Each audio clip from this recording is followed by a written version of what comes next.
memberi dulu baru menerima, menabur dulu baru panen gitu loh. Tapi sebenarnya kebanyakan orang enggak, pengennya nompose, ya, pengennya menerima dulu, pengennya mengambil dulu. Baru nanti kalau ngambilnya dapat banyak, nanti dia baru mau memberi kan gitu kan. Memberi pun sedikit. Jadi pengennya ngambilnya banyak, nanti memberinya sedikit.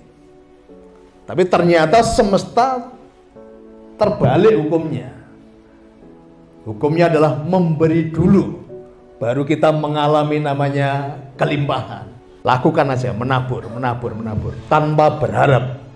Dan justru panenannya nanti mentes dan berlipat-lipat. Kelimpahan, mengalami kekayaan gitu. Punya nilai dulu, nilai kebermanfaatan dulu. Jadi menabur dulu, memberi dulu, jangan mikir duit sih. Tapi berpikirlah tentang kebermanfaatan hidupmu untuk orang lain.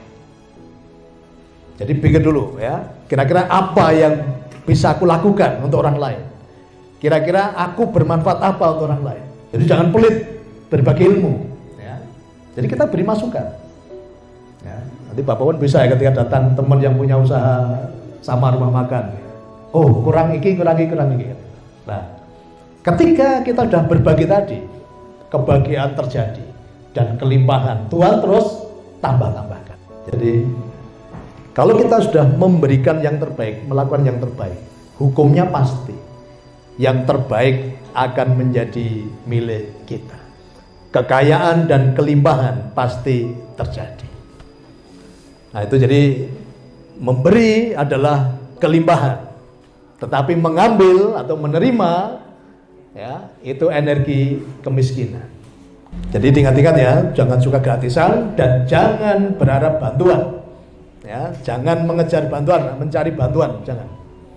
Sebisa mungkin kita membantu itu memberi ya. Uang mengalir dari berbagai sumber masuk dalam kehidupanku.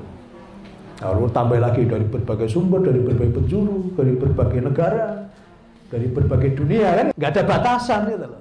Dari berbagai bentuk, karena sekarang ada mata uang yang tidak hanya bentuknya uang ya, ada Bitcoin. Beberapa bulan yang lalu saya pernah ceritakan ketika saya masih muda tapi sudah menikah dengan Bu Niko.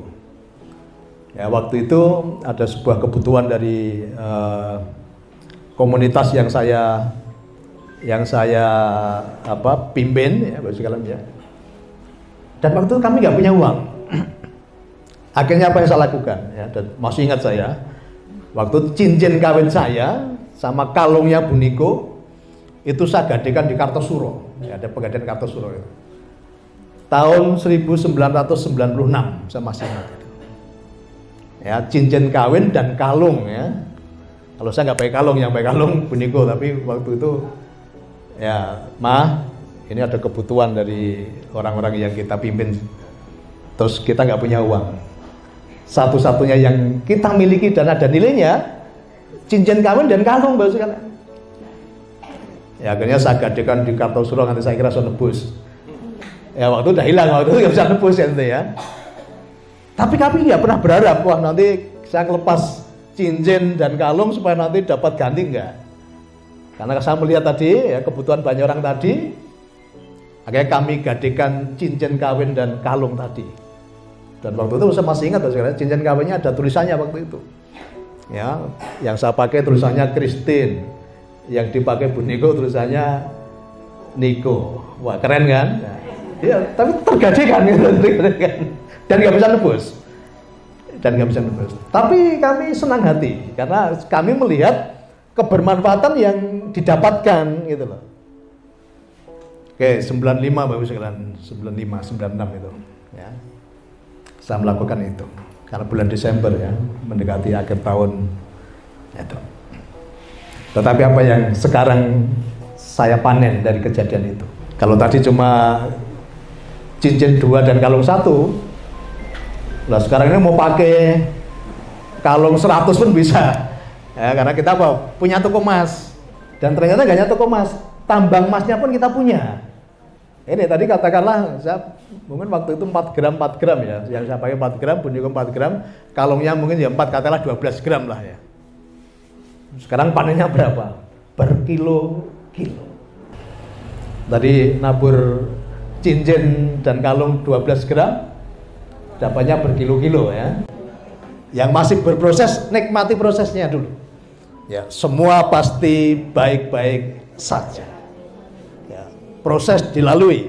Ya. Jangan pengen instan ya, prosesnya dilalui. Kalau saat ini dirimu masih seperti ulat yang menakutkan bagi kehidupan, bagi tetanggamu, bagi teman-temanmu. Tapi jangan khawatir, ulat yang menakutkan tadi berproses menjadi kepompong dan akhirnya apa? Menjadi kupu-kupu yang indah, yang semua orang pengen mendekatnya, semua orang pengen memegangnya. Jangan lihat kondisimu sekarang ini, karena Tuhan semesta sedang memproses kehidupan kita. Ya, yang masih bentuknya seperti ulat itu sementara, tetapi memasuki proses menjadi kepompong. Ini agak menakutkan, agak menyakitkan. Tetapi kepompong tadi akan bermetaforsa menjadi kupu-kupu yang indah.